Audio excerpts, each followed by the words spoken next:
Welcome back to Financial Therapy. It's not just about the money. I'm personal financial planner, columnist, and financial therapist Rick Kahler. Research tells us that 90% of all financial decisions are made emotionally, not logically. For nearly 4 decades, I've been helping people make better money decisions. So what makes my financial worldview different from most financial experts? I blend the nuts and bolts of financial advice with the emotions that drive making them. Good money decisions are not just about the money. So let's get started with today's episode. Welcome to another edition. And I was just doing some thinking and researching for this particular segment. And I came across something I wrote in January of 2020. And I entitled it, I Wonder. And I think I wrote this at the, I'm going to say urging, but it wasn't quite that significant, of a peer that asked me, what do you wonder about these days? And I think I may have been on a vacation when I wrote this, because in January of 20, it was right before we knew of this thing called a pandemic. And my wife and I had taken a cruise about that time. And so it was kind of interesting to look back at this. And the first thing that I was wondering about was starting to do training in IFS. And at that time, I'd been doing IFS therapy for about 3 years, and I had already signed up for the formal level 1 training. And I wrote, just like I got the formal training in Enneagram, which I still haven't talked a lot about in the podcast. It's 9 character structures. And maybe someday I'll do a series on that. I think I went to like 8 different trainings on the Enneagram and used it for my own personal development. And I said, I'll probably use the IFS training for my own development, which was curious. And at that time, I wonder if IFS has a place in the financial therapist toolbox. And my first training was in February of 2020 in London. And then, of course, the pandemic hit after that, and it closed down, and we finished the training on Zoom. It was the last week of that training that it hit me. Wow, I think it's possible for IFS to be used with financial therapy. It's interesting to me that I was kind of pondering that ahead of time, but was really doing it for my own personal edification. So I think, looking at this 3.5 years later, that I've pretty convinced that IFS does have a place in the financial therapist toolbox and can be used very effectively to help people get unstuck around financial issues, money issues. Then the second thing I wrote was interesting.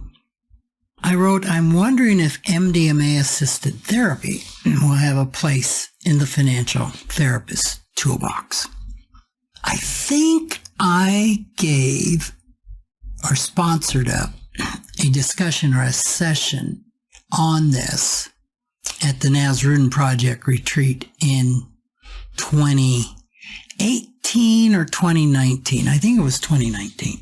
And for those of you that are not familiar with MDMA Assisted Therapy, there's a lot of clinical research that has been going on, well, for quite some time. I think maybe, I don't know, I hate to say a date exactly, but 2016, 17, 18, probably before 2018, to see if MDMA, which is it's it is not specifically a psychedelic, but a form of it, can be used to treat PTSD. And the stats at the time I took a course in this were just really amazing. And PTSD is post-traumatic stress disorder. And typically you associate PTSD with someone who's had a catastrophic life event, a big T trauma. And like with all traumas, there's a lack of integration. Memories are stored incorrectly.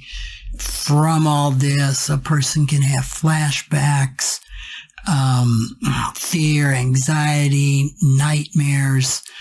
That's all the vulnerable parts that were super wounded that are active or activated, and the exiles in IFS speak.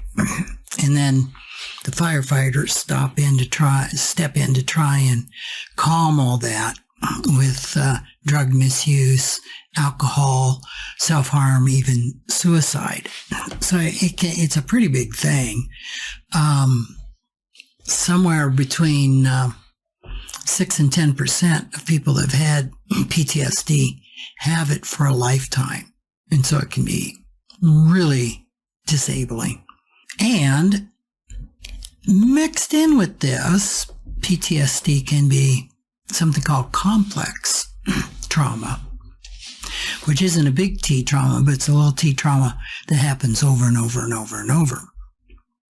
So this particular study really focused soldiers coming back, especially from Iraq and Afghanistan, where they found like just about 5% of British soldiers had PTSD, and it ran as high as 18% in U.S. soldiers. So they experimented with this. MDMA is I don't know if it's the clinical form, it's the official form of a street drug called ecstasy, but it's very pure and very clinically controlled. And it is used in conjunction with therapy, psychotherapy. That's a real important connection. It's not something that somebody does by themselves. It's definitely not done for recreation. But it is done to help somebody gain insight and objectivity on the trauma and help to process the trauma. And the stats at the time that I got these, which I think was in 2017 maybe, of 100% of the people that qualified for a PTSD diagnosis, somewhere around, they did talk therapy, and then they did the MDMA Assisted Psychotherapy. And I think that consisted of several therapy sessions prior to doing the MDMA session. The MDMA session, I think, typically lasted like 6-8 hours, would have 2 therapists present, and then it would have follow-up therapy after that session. And I think it involved a second session, which again, 2 therapists worked with, and then follow-up after that in integration. And then they did just standard talk therapy, one-on-one talk therapy. And what they found is, of these people that had a diagnosis of PTSD, 83% of them still had the diagnosis after doing talk therapy for, and this may have been they followed up on them for 2 years and 3 years, I think. But whatever that time was, 83% still had the diagnosis of PTSD. Put another way, 17% improved enough that they no longer were diagnosed with PTSD. However, with those that went through the MDMA assisted psychotherapy, only, I think it was about 24% had the diagnosis of PTSD. Put another way, 76% actually could no longer be diagnosed. Now that's phenomenal. That's not even close.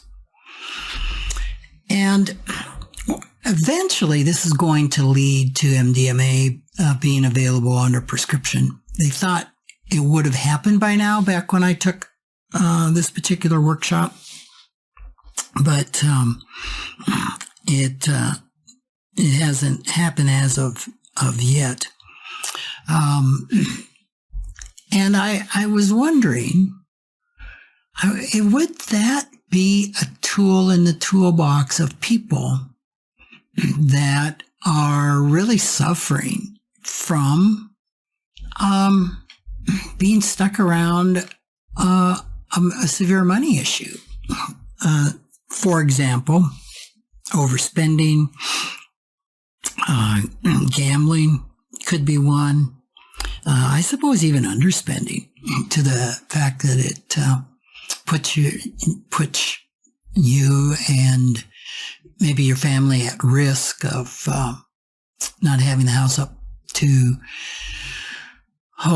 real habitable standards, safety issues, nutrition issues, things like that. And the reason I was wondering about it is, and I wrote this before I was starting to do IFS therapy with financial therapy clients. Heretofore, I had noticed that really financial therapy seemed to move pretty slowly, especially the more traumatized that a person was, the more wounding that they had, the slower the progress was in financial therapy. And here's the deal, is with financial therapy, the longer it takes a person to get well of sorts, the more expensive it is, right? If I am overspending and I continue this overspending, the sooner that I could get that spending modified, the less expensive it's going to be.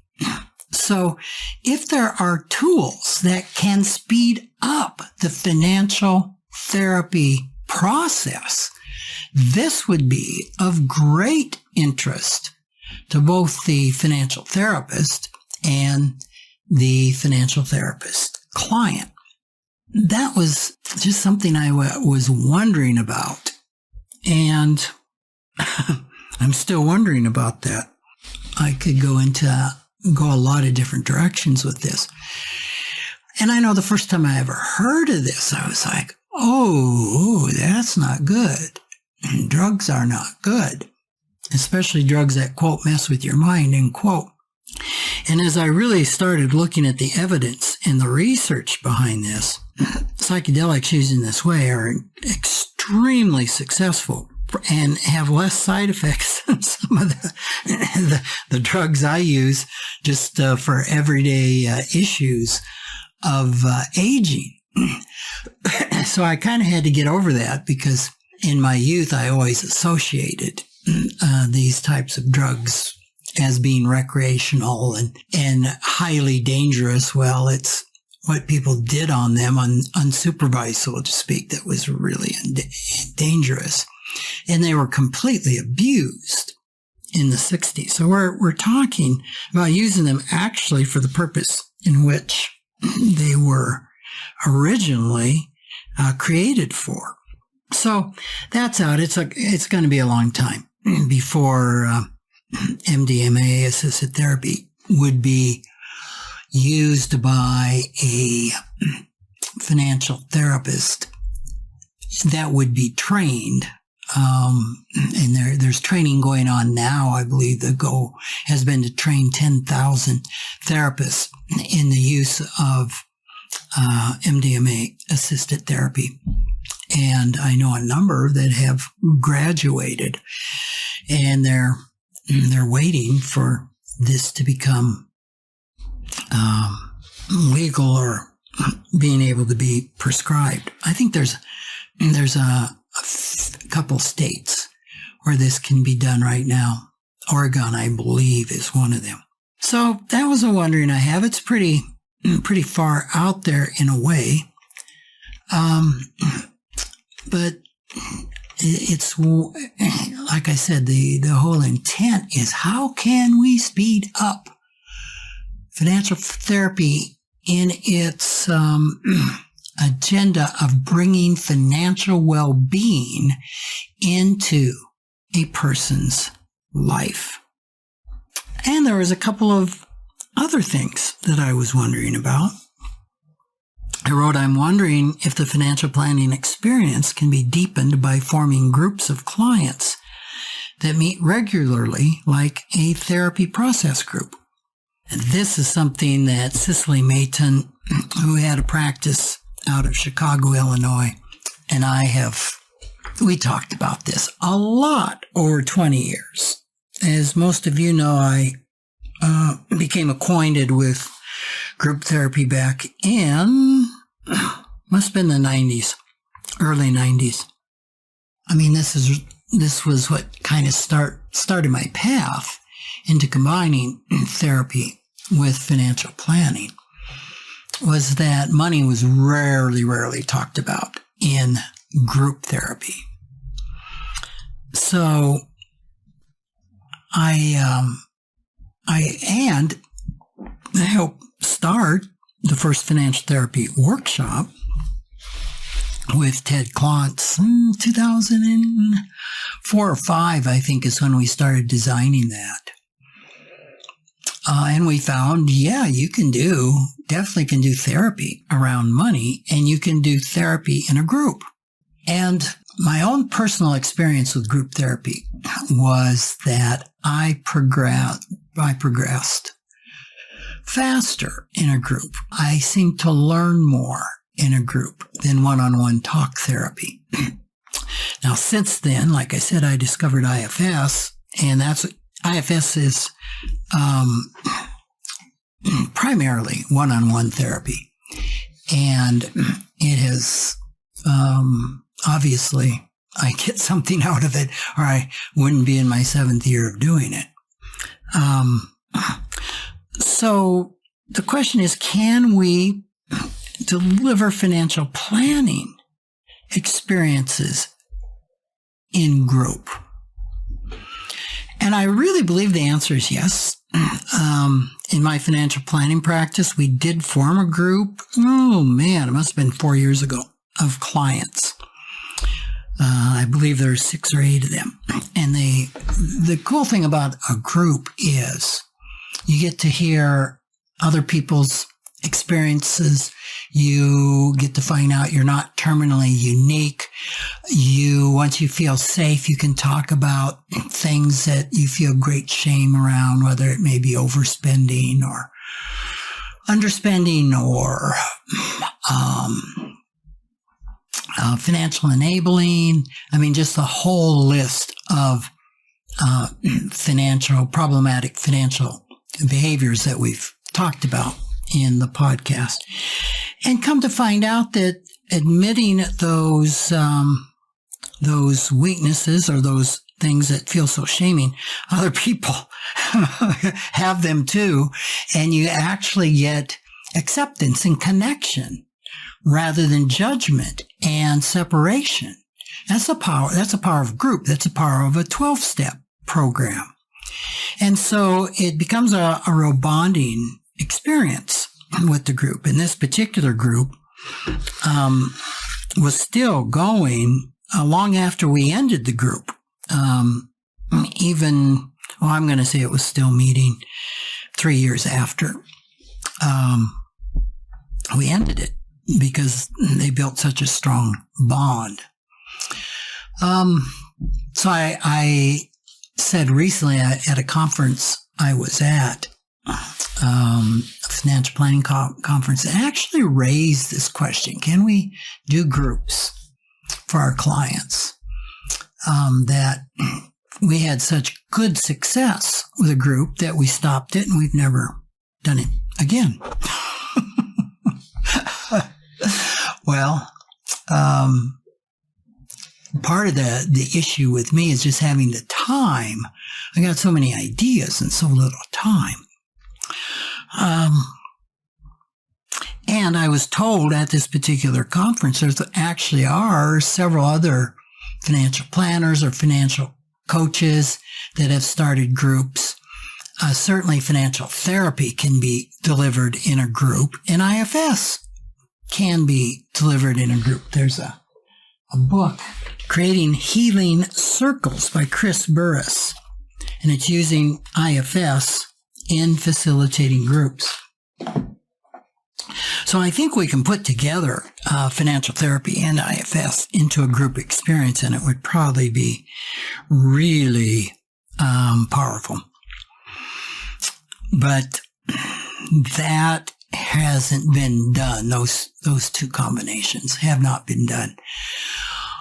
Oh, will I get a chance someday to play with that? Oh, that would be interesting. I would enjoy doing that. And as I talk about that, every financial therapy client that I have is on Zoom. So for me, it would be putting together these groups on Zoom, which absolutely can work. Not as effective as in person, but still, I'm sure that they would be very effective. But I am still wondering about that and about applying financial therapy and IFS in the group setting. Another thing I wrote down is I said, I'm wondering if our workplaces can become agents of transformation, similar to churches and therapy groups. When we think of transforming and really changing, and opening emotional well-being in our lives, many will expand emotional well-being or say it's a subset of spiritual well-being. And certainly when we think of places of transformation, I think we certainly can think of religion in the broad context and therapy groups. What we don't think about are our workplaces. And not so, maybe transformation, but oftentimes maybe not in a positive way. Many years ago, there was a book written called Deliberately Developmental Organizations, DDOs. And it featured 3 companies in it. And on my website, on Kahler Financial Group, I have a page devoted to DDO. And we like to think of ourselves as a form or some type, or taking a stab at being a deliberately developmental organization. I don't know that we've done a great job at it. But we do try to embrace some concepts that are unusual in the workplace, which would be like, don't leave your personal life at your door. We don't want you to have 2 jobs. One, the job you were hired for, and the other job of hiding who you are, what's going on in your life, or trying to live up to the expectation of the workplace. So I think a lot can be done in our companies, in our workplaces, to try and make them places that can, at the very least, support personal development and give opportunities for that type of growth. It can only benefit the company, and I think can be used pretty powerfully. When you talk about it directly, it doesn't seem to be, based on the bottom line profit. But anytime you can help people grow and help people attain a greater degree of well-being, it's got to benefit everybody, the company, the customers, the clients, and the workforce. So some other, as I close up here, things I was wondering about is I said, I wonder what it would take to attract a financial planner to Rapid City. I could say that now finally, after 12 years of a drought, finally we had a financial planner actually move to Rapid. We went virtual largely in 2019. I was also wrote down, I wonder if I should start a financial therapy podcast. And it wasn't, 21, 22, 23. It wasn't till a year and a half later that I wrote this, that I actually started the podcast. So, well, that is the some of my wonderings, but I thought a lot of that was very, very pertinent to what we talk about week in and week out. So I thought that I would share that with you. So thanks again for your attention. I run into so many of you as I'm starting to travel the country and go to retreats and do speaking that listen to the podcast. And so I do really appreciate your interest and your attention.